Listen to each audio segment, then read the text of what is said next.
জয়গুরু জয়গুরু জয়গুরু। মহাপ্রভু কথা 121। গতদিনের পরের কথা।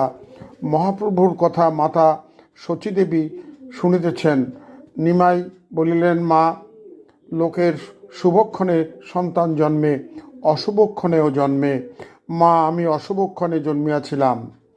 নিমাইয়ের নয়ন দুটি জলে ভরিয়া যাইতেছে, কিন্তু অতি কষ্টে তাহা সম্বরণ করিতে চেষ্টা করিতেছে। কিন্তু শচীমাতার নয়নে জল নাই, তাহা শুকাইয়া গিয়াছে। পুত্রকে হারাইবেন ভাবিয়া মনে হয় জনমের মতো দেখিয়া লইতেছেন। নিমাই বলিলেন, মা, এই জনমে আমা দ্বারা তোমার ঋণ বিন্দু মাত্র শোধ হইল না।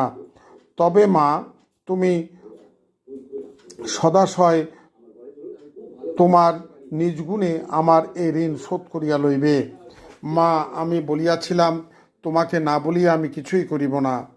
মা, আমাকে এখন বিদায় দাও। আমি সন্ন্যাসী হইয়া কৃষ্ণ অন্বেষণে বৃন্দাবন যাইব।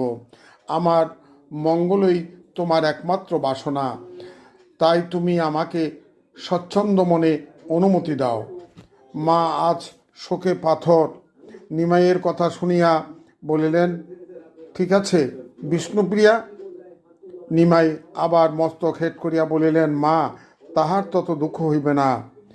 যদি আমি নির্দয় হইয়া কি অন্যে আকৃষ্ট হইয়া তাহাকে ত্যাগ করিতাম, তবেই তাহার দুঃখ হইত। যদি আমি নিজ সুখে বিভোর হইয়া ত্যাগ করিতাম, তবেই সে দুঃখ পাইত। অথবা আমি যদি মোটেও এই জগতে না থাকিতাম, তবে সে দুঃখ পাইত। এর পরের কথা গোবিন্দ কৃপা করলে আগামী দিন বর্ণনা করা হবে। জয় রাধে, জয় রাধে, জয় রাধে।